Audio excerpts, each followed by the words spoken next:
मैं Amit Kumar Amit evening classes में आपका स्वागत करता हूं। आज हम देखेंगे क्लास 10th का संस्कृत देखेंगे, जो होगा आपका ऑब्जेक्टिव क्वेश्चन, जो कि 2025 के लिए ये आपका रामबाण का वीडियो सीध होंगे। ओके, और ये जो क्वेश्चन होंगे ये जो आपका है वो फर्स्ट है, ये सीधे के सीधे आपकी एग्जाम हॉल में आएंगे, इसीलिए इसको देखना आप ना भूलें। तो चलिए हम लोग पहले प्रश्न की ओर बढ़ते हैं। पहले प्रश्न की ओर बढ़ने से पहले मैं आपको एक चीज़ बता दूं कि मैंने 10 साल का लगभग आपका रिव्यू देखा संस्कृत का, तो बस उसमें एक ही को मैंने चीज देखा कि कैसे कैसे घुमा घुमा कर क्वेश्चन पूछता है। बस अब हम लोग देखते हैं पहला प्रश्न को, क्या पहला हमारा प्रश्न बोल रहा है।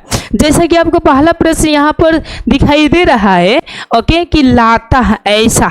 ओके, मैं यहाँ से कलर को चेंज कर लेता हूँ। देखिए, लाता शब्द के तृतीय बहुवचन का रूप कौन सा है। ओके, इसका अब आंसर क्या होगा, चलिए मैं आपको बताता हूँ। बताने से पहले मैं थोड़ा सा आपको कंसेप्ट बता दूँ कि जैसे कि नेक्स्ट ईयर जो पूछाता है क्वेश्चन ऐसा, तो यहाँ पर ओनली फॉर एक वचन कर देता है कि एक वचन कौन सा होगा, बस थोड़ा सा चेंज कर देता है। तो बस आप लोग इस पूरे को पूरे एक्सप्लेन के साथ जानिएगा तो बहुत ही बेनिफिट करेगा। तो चलिए मैं बताता हूँ। ये तृतीय बोल रहा है, अगर देखी जाए लाता रूप का, ओके, तो ये तीनों के तीनों तृतीय में ही आते हैं, ये जो आते हैं वो प्रथम में आते हैं। लेकिन अब देखिए कैटेगरी बांट दिया बहुवचन, तो अब हमको ध्यान देना है कि लताया बहुवचन होगा कि लताभ्याम होगा कि लताभी होगा। तो गौर करिएगा, ये जो हो जाते हैं लतया वो तृतीय का एक वचन हो जाते हैं, ध्यान दीजिएगा। ये जो हो जाते हैं वो द्विवचन हो जाते हैं, द्विवचन हो जाते हैं। और ये जो हो जाते हैं याद रखिएगा त्रिवचन हो जाते हैं। ओके, ये कौन सा हो जाए, त्रिवचन, जिसको हम लोग आराम से बहुवचन के नाम से हम लोग जान सकते हैं लोग। और ये जो हो जाते हैं लताया, ये हो जाते प्रथम का, याद रखिएगा, ये प्रथम में आते हैं और एक वचन हो जाते हैं। क्या हो जाते हैं, प्रथम एक वचन हो जाते हैं। अगर यहाँ पे देखी जाए तो मैं आपको एक क्वेश्चन के साथ मैंने 4 क्वेश्चन बता दिए पूरा फुल एक्सप्लेन के साथ। अब आपको पता चल गया होगा कि इनका जो राइट आंसर होगा वो ऑप्शन नंबर क्या होंगे, सी होंगे। बस क्वेश्चन अगर पलट दिया, एक वचन बोल दिया तो कौन सा लताया, द्विवचन बोल दिया, सॉरी तो क्या हो जाएंगे लताभ्याम। ओके, और एक वचन में बोल दिया प्रथम पुरुष में, ओके, तो ये हो जाएंगे कौन सा जी आपका, तो लता हो जाएंगे। समझ में आ गया आप लोग को। चलिए अब हम लोग नेक्स्ट प्रश्न के रूप करते हैं। हमारा नेक्स्ट प्रश्न क्या बोल रहे हैं, 2 नंबर प्रश्न। देखिए 2 नंबर प्रश्न बोल रहा है कि वच कत्वा, ये कत्वा एक प्रकार का प्रत्यय है, ओके, से कौन सा शब्द बनेगा। अब हमको ध्यान देना ही है कि ये जो एग्जाम में पूछता है ना, थोड़ा सा हटकर पूछता है, तो वही हटकर का हम लोग ऐसे जानेंगे ताकि परीक्षा में जाकर सट जाए ऐसा। तो देखिए यहाँ से ये जो वर्ड है ना, और ये च है, और जब वो के साथ ये कत्वा जुटता है ना, तो ध्यान दीजिएगा ये वर्ड नहीं रह जाता है, ये हो जाता है आपका ऊ हो जाता है। इतना बात हमेशा याद रखिए। एक आध दो मैं एग्जाम्पल दूंगा तो आपको समझ में आ जाएगा। ओके, तो देखिए ऊ हो गया, तो ध्यान दीजिए ऊ से कौन है, तो ये है आपका, ओके, उक्तवा। तो इनका जो राइट आंसर हो जाएगा वो ऑप्शन नंबर ए हो जाएगा। जैसे मैं एक और एग्जाम्पल देता हूँ, जैसे वद जोर, यहाँ से कत्वा पड़ता है ऐसा, कत्वा, तो ये क्या हो जाएंगे, तो मैंने अभी बताया आपको कि वो किस में बदल जाएगा, ऊ में बदल जाएगा, ऊ, अहि द में दी, और ये त, और क्या हो जाएगा, वाह हो जाए, यानी उदित्वा। समझ में आ गया आपको। ओके, तो ये आपका एडवांस एग्जाम्पल इसी से संबंधित हो सकता है कि इससे ये पूछ सकता है। और ध्यान रखिए कि ये जितने भी क्वेश्चन मैं लिया हूँ सब एग्जाम में पूछा ही हुआ है, इसलिए मैं इससे संबंधित बता रहा हूँ। जितना संबंधित बता रहा हूँ ना, सबके सब एग्जाम में पूछा हुआ ही है। चलिए हम लोग नेक्स्ट प्रश्न की ओर बढ़ते हैं। 3 नंबर हमारा प्रश्न क्या बोल रहा है, देखिए ये बोले कि सहनीय में कौन सा प्रत्यय है। अब देखिए यहाँ पे जो आ रहा है, देखिए पहला ऑप्शन दिया अनियर, 2 नंबर तबियत, 3 नंबर दिया है यत, इनमें से कोई नहीं। तो देखिए यहाँ से हम लोग थोड़ा सा मिलाएंगे, नियह, क्या हो गया, नियह। तो नियह जो होगा ये इसमें आते, देखिए नियह है ना, तो इसका जो राइट आंसर हो जाएगा वो ऑप्शन नंबर क्या हो जाएंगे आपका, ए हो जाएंगे। ओके, और तबियत में याद रखिएगा खाली तबियत जुट जाता है, यत तो अलग होता है। ओके, अब चलिए हम लोग अब 4 नंबर प्रश्न को देखते हैं। 4 नंबर हमारा प्रश्न का बहुत ही इंपॉर्टेंट है, इसमें थोड़ा सा हम लोग को ध्यान देने योग्य बात ये है। जैसे 4 नंबर बोल बोले कि श्रीमान में कौन सा तदित परितय है, तदित, ओके, कौन सा परितय है, अब हमको समझना है। ओके, देखिए ये दोनों का तो उतना अस्तित्व नहीं रहता है, लेकिन सबसे जो इंपॉर्टेंट होता है ये होता है बोर्ड मॉडल, और ये भी होता है कौन सा जी, बोर्ड मॉडल। और इससे संबंधित जितने बताएंगे ना आप, जाकर क्वेश्चन बैंक पलटिए, नॉम होगा ना तब हमको बोलिए। अब देखिए ये जो मर्तुप है, ऐसा मर्तुप, ठीक है ना, तो इसका जो जिसमें ये जुट जाता है ना, ओके, यहाँ पे ये मान ला देता है लास्ट में, ऐसा। और न में हमेशा याद रखिएगा हलंत लाता है। अगर ये ऐसा रहे माँ आ न पर विसर्ग, तो ये हो जाता है दूसरा, जिसको सानच प्रत्यय बोलते हैं, सानच।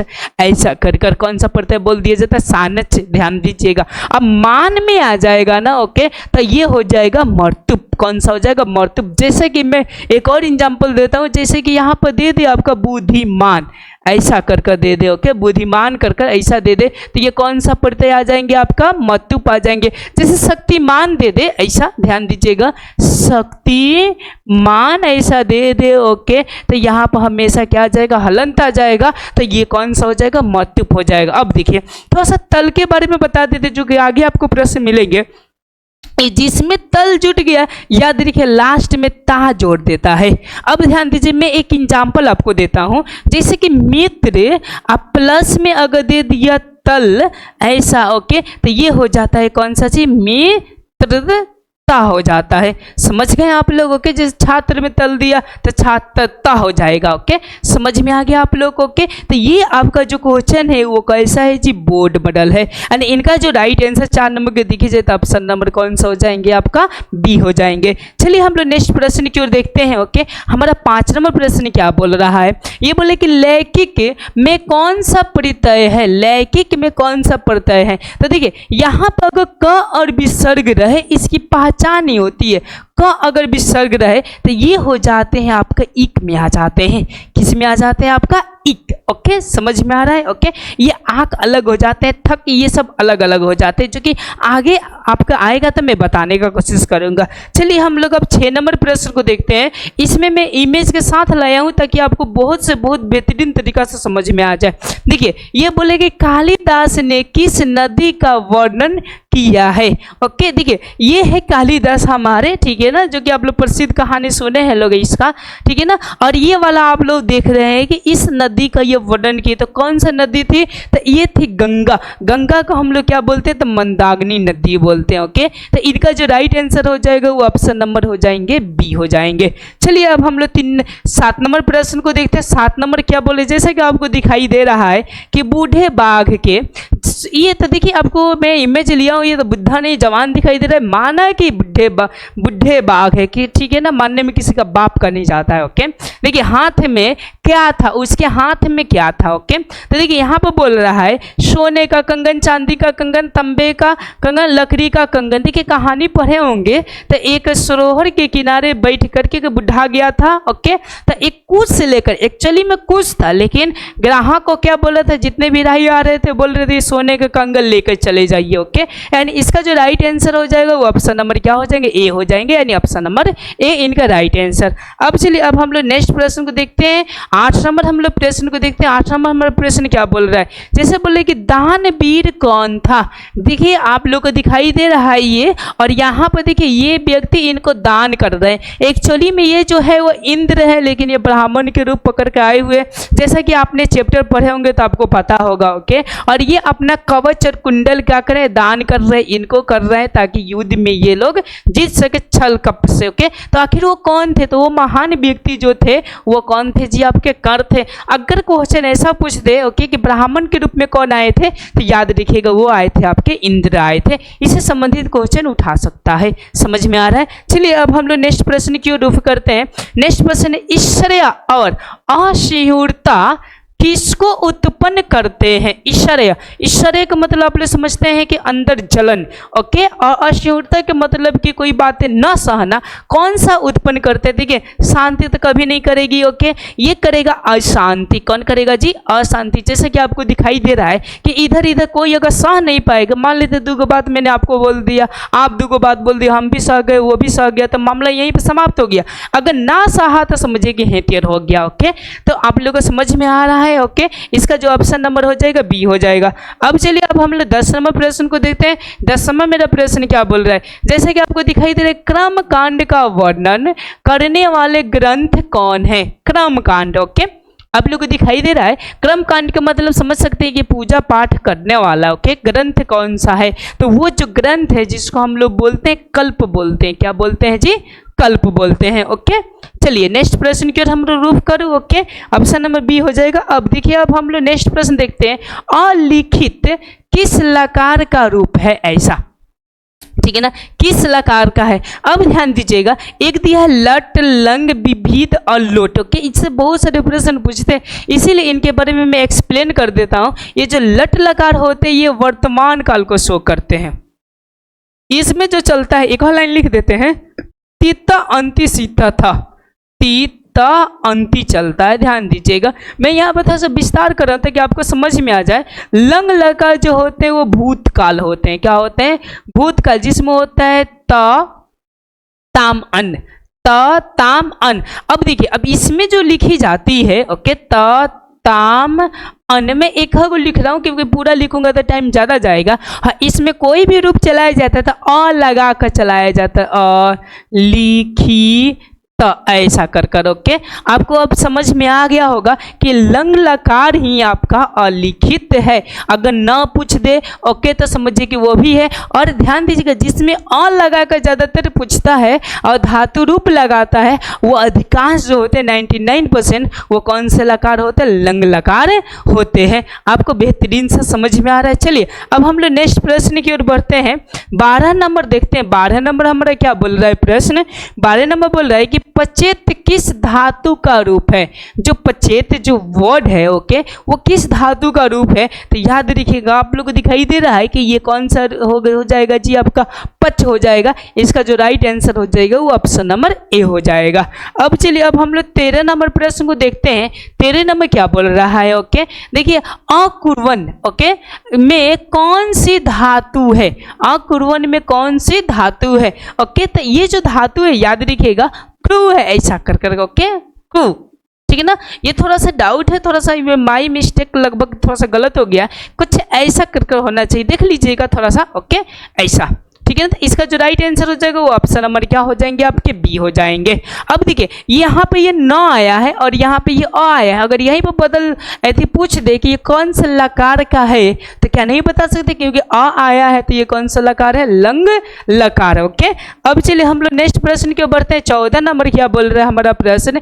ये बोले कि मतीसु में कौन सी विभक्ति है? ओके, जैसे आप लोग याद किए होंगे बालक शब्द रूप याद किए होंगे, बलकह बलको बलकह बलकम बलको बलकान, ऐसा करके आप लोग याद किए होंगे। सॉरी, बलकान नहीं होता, बल्कि होता है। समझ रहे हैं बातों को? अगर इसी तरह पढ़ते जाइए आप लोगों के, तो जो सप्तमी विभक्ति होते हैं ना, बालके बलकेओ बलकेशु, ओके, बालके बलकेओ बलकेशु, तो ये सप्तमी विभक्ति होते हैं। तो सु आता है तो बलकेशु, ध्यान दीजिएगा, कौन सा जी? बाल केशु सप्तमी विभक्ति बहुवचन में आते हैं। ओके, तो याद रखिए ये भी किस में आते हैं? सप्तमी विभक्ति बहुवचन में। तो देखिए कौन सा है? तो ऑप्शन नंबर ये कौन सा हो जाएंगे? सी आपका राइट आंसर हो जाएंगे। हाँ, अगर नाम दिया रहे मती नाम में ऐसा तो ये कौन सा आ जाएंगे आपका? तो षष्ठी विभक्ति में आ जाएंगे। ये मैं जितना बता रहा हूँ सबके नोट डाउन करते जाइए, आगे आपको ना, ओके, भले शुरुआत में थोड़ा प्रॉब्लम होगा लेकिन बाद में चलकर आपको कोई प्रकार की दिक्कत नहीं होगा संस्कृत की दुनिया में। अब चलिए हम लोग नेक्स्ट प्रश्न को देखते हैं। ओके, भवतः किस शब्द का रूप है? जो भवतः है वो किस शब्द का रूप होते हैं? अब ध्यान हमको देना ये कि ये भू का होता है कि भव का होता है कि भवतः का होता है कि भौतिक का होता है। ओके, तो हम यहाँ पर गौर करेंगे, ये सबका जो जन्मदाता है ना, ये इतना का, इसमें से अगर कोई भी पूछ दे तो सबका जो होता है वो भू ही होते हैं। समझ में आ गया कौन से होते हैं? आपका भू होते हैं। चलिए अब हम लोग नेक्स्ट प्रश्न की रूप करते हैं। नेक्स्ट प्रश्न हमारा क्या बोल रहा है? ओके, 16 नंबर बोल रहे हैं कि मनोरथे का संधि विच्छेद क्या होगा? अब देखिए, अब यहाँ पर आपको संधि विच्छेद आए चाहे नहीं आए, अब इसमें से ऐसा ऑप्शन चुनना है जिसका कोई अर्थ निकले, और जिसका अर्थ कुछ निकल गया तो हमेशा याद रखिएगा, ओके, वही उसका राइट आंसर हो जाएगा। ओके, कब? जब आपको संधि कुछ नहीं आता है तब के बारे में बोल रहे हैं, समझ में आ रहा है ना। यस, तो देखिए मन रथ, तो इसका कोई अर्थ नहीं निकला, मनोरथ इसका कोई अर्थ नहीं। देखिए ये मन जोर रथ, ओके, तो इसका अर्थ निकल रही है ऑप्शन नंबर क्या हो जाएंगे, सी इसका राइट आंसर हो जाएंगे। अब चलिए अब हम लोग 17 नंबर प्रश्न को देखते हैं। 17 नंबर हमारा प्रश्न क्या बोल रहा है, और यहाँ पे आपको संधि से कुछ संबंधित चीज़ों को बताएंगे, ध्यान दीजिएगा। यहाँ बोले कि महा प्लस ईसा की संधि होगी, ओके। अब देखिए, अब यहाँ से कुछ ऑब्जेक्टिव और भी इससे संबंधित जो पूछता है वो बता रहे हैं कि यहाँ से ये आ निकल जाएगा बबुआ, और यहाँ से ई निकल जाएगा। तो हमेशा याद रखिएगा आ और ई हमेशा क्या होते हैं, ए होते हैं। इसके साथ साथ और एडवांस याद रखिए, अ के साथ हो या आ के साथ हो, अगर मान लेते एक छोटा ई हो या 12 ई हो, यहाँ पर भी या छोटा ई हो या कौन सा हो 12 ई हो, तो दोनों के साथ ही कौन सा होता है, ए होता है। इतना आप लोग हमेशा याद रखिएगा। ए के मतलब क्या होता है ना, किसी चीज़ पे एकले आना, किसी चीज़ पे क्या है ना, एकले।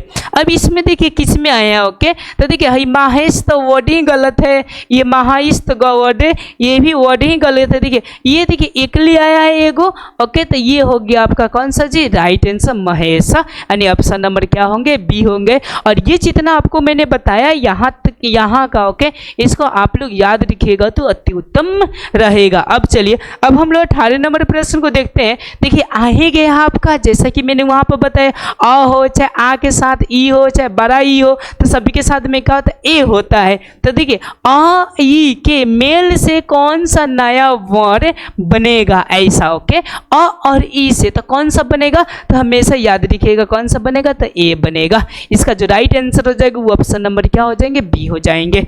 अब चलिए अब हम लोग नेक्स्ट प्रश्न की ओर बढ़ते हैं। 19 नंबर हमारा प्रश्न क्या बोल रहा है, जरा ध्यान से समझिएगा।